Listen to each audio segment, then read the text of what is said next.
If you're fighting Liu Kang, one of the things you're gonna have to deal with is the 4-4-3 up 3 string. This string right here. This string is +4 on block. It's a very fast mid, and it gives him a lot of his pressure game. When he does an attack that's gonna be +4, you're basically gonna have to block whatever he wants to do next, because there are too many things he can do that are guaranteed. It's best to just block. But the advantage is this string has a very big gap. So if he goes for that again, whoops, that did not go as planned. You can down one. And since that gap is 11 frames, any of Jacqui's strings or any of her buttons that are less than 11 frames can interrupt that gap. So her stand one, not her back one, because it's 27 frames on startup. Forward one will trade. Down one, 7 frames will definitely work. Stand two, being 10 frames, will work. Back two will not. Forward two will not. Down two will work. It's only 9 frames. Stand three will work. Back three won't. Forward three will. Down three will. Stand four will not. Back four will. Forward four will not. Down four will. So those are her main buttons that will.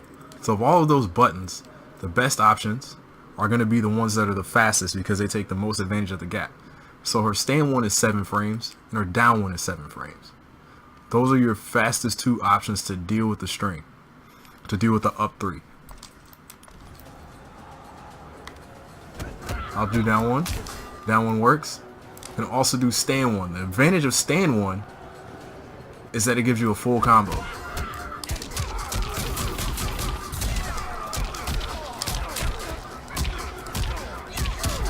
So he went for that and lost 325 damage.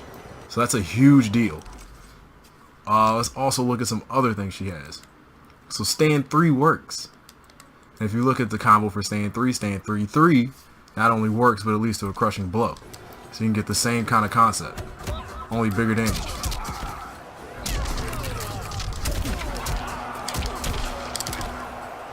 You get the idea. Didn't mean to drop that, but you get the idea. So stand 3 can do the same thing, for even bigger damage. 4-3 also works. Same idea. Get a full combo. Get a full combo for the same thing. So let's look at the next step. Is that 4-3 up 3 is not happening, because everyone knows that there's a gap there. So what are Liu Kang players likely to do? Anything else. So the next best thing for a Liu Kang player to do is to do the string and then stagger the string and do it again on block.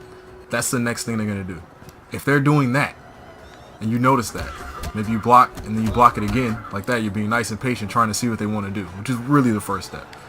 You can punish that the same way you do anything for if they went into that. Since you can challenge that, you can challenge the stagger. And you get the same kind of idea. They want to stagger it, use any of those same attacks. You get the same kind of outcomes. So likely that's one of the options. Don't be afraid to challenge. Don't challenge every time. Let them do some things and let you figure out and give yourself time to figure out their patterns. But if they're not gonna do the up 3, if they're not gonna do the whole string, and they're not gonna do this, one of the main things that they're going to do is go into Fireball. Now, Fireball is unsafe on block. Even though I set it up to where I'm blocking immediately after as fast as I can. But I can straight 4-3 through that and get a full punish. So that option is not very safe.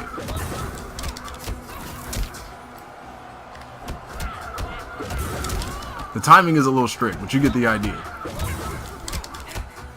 But if you can't challenge, you can always not press. You can just go for your the regular string, which is safe on block.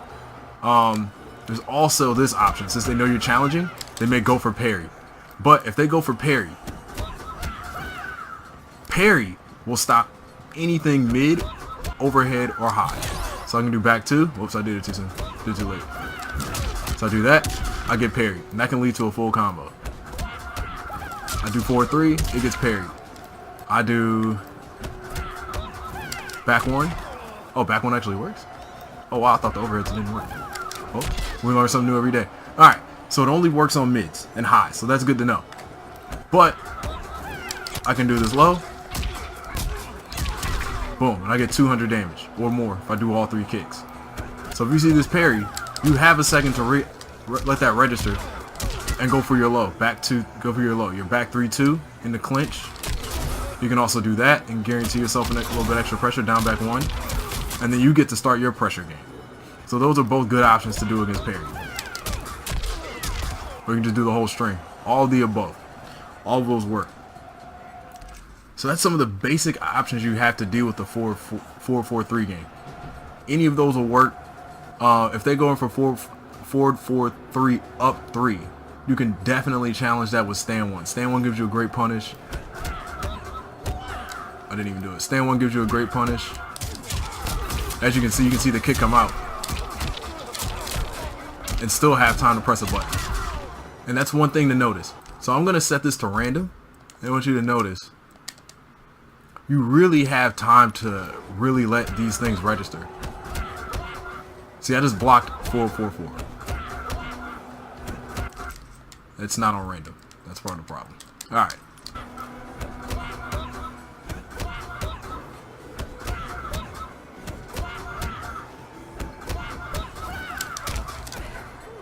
Oh wow, it goes really fast.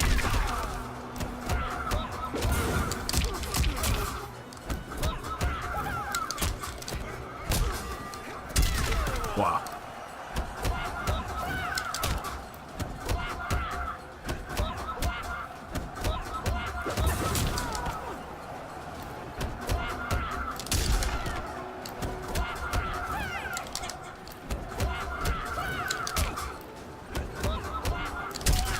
I was late. But as you can see,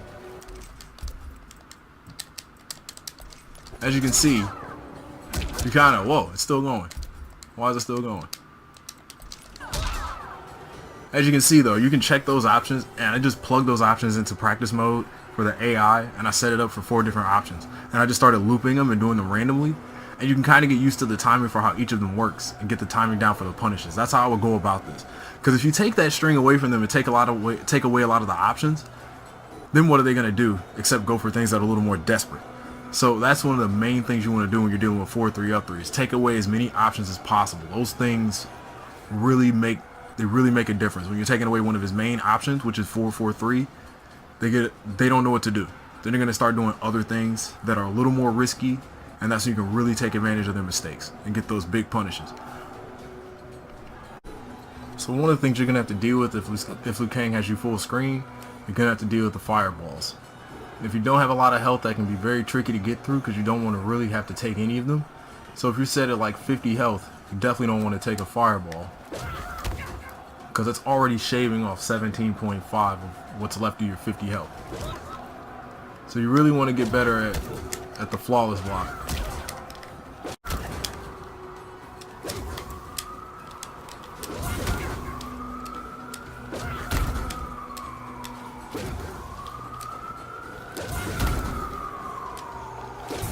So you see how much less chip I'm taking off a flawless block. It's a very big difference. Oops, got hit by one. But it's a very big difference.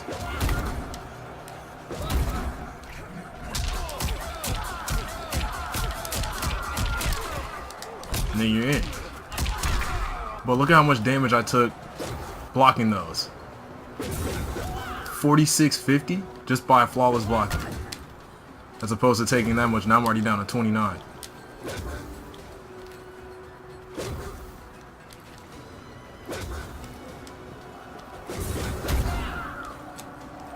Now I barely lost any on that. Lost a lot there. As you can see, you don't take much damage when you flawless block them. Alright, so you kind of get the idea. So if you really get that flawless block game going, you barely take any chip. You're talking about instead of taking 17, you're taking 1. Taking one point of damage as opposed to 17 points of damage on chip. and that makes it easier to walk them down. And if you're flawless blocking that consistently, they may even stop throwing fireballs and again start going for something desperate because they see the fireballs aren't chipping you out. So it's really important to get that down. I will tell you the basic secret is wait to the exact last moment to block. It's within 3 frames of when the attack hits you. Wait till the exact last moment you can to block it. It takes practice. I'm still not super consistent with it, but that's the idea. If you take away the 4-4 game, you take away the zoning, and most of those staggers he's going to be super minus on anyway. So if you take away the mind games from 4-4, you take away the mind games from, I believe it's 4-3. 4-3 is -9. I mean, they can't really stagger off that anyway. It's definitely your turn. Those, and taking away from the zoning, the pressure from the zoning because you're flawless blocking, they're going to try to start throwing in dive kicks. Not dive kicks, his dragon kick that goes across the screen. Super negative on block. If they start doing that, that means they're desperate to get a hit. And if you're blocking that and you're punishing that, Liu Kang really doesn't have any answers for Jacqui. The zoning game and the pressure with the 4-4 up 3, 4-3 up 3 is really their only options. And if you take those options away, I really don't know what this character is going to do against her. Because they have a lot of the same game plan, minus the zoning that Liu Kang has. They have a lot of the same inside game plan. Only Jacqui's game plan it's really a lot stronger because her staggers are all off -2, -3 type situations. While Liu Kang's are -7, -8, canceling into things that are unsafe. So this is really a matchup that I think she does really well in, but I know some people are not familiar with exactly how she wins this matchup. Those are some of the strategies you have to use to really get the Liu Kang player off their game. If you're doing those things, you're flawless blocking the fireballs, you're challenging the 4-3 game really well, and you're just also being patient to see what they like to do. If they like to parry a lot because they expect you to challenge, you can easily blow that up. Basically, hope you can't hear that siren. She can easily blow that up with her back 3 and get a nice little combo. You can do back 3-4 if you're on X-ray. You can do back 3-2 and get a full combo of, like, almost 400 damage off that. You can 3-3 if they go for 4-4-3 up 3. You can stay in 3 and then get a crushing blow and lead to upwards to 600 damage if you have all 3 crushing blows, or you still have your fatal blow. So she has a lot of really strong options to deal with his game plan that really disrupt what he likes to do. So hopefully this was helpful in helping you learn how to play Jacqui against a certain character. I'll try to do a few more of these as I'm learning the game myself. I'll try to spread the knowledge around so that all the Jacqui players are really getting to understand exactly how their character works and how their character works in specific matchups. But for now, that's all I got to say. Thanks for joining in. Please, likes, subscribes, all that stuff, share. Everything is much appreciated. And I'll see you next time. Klops out.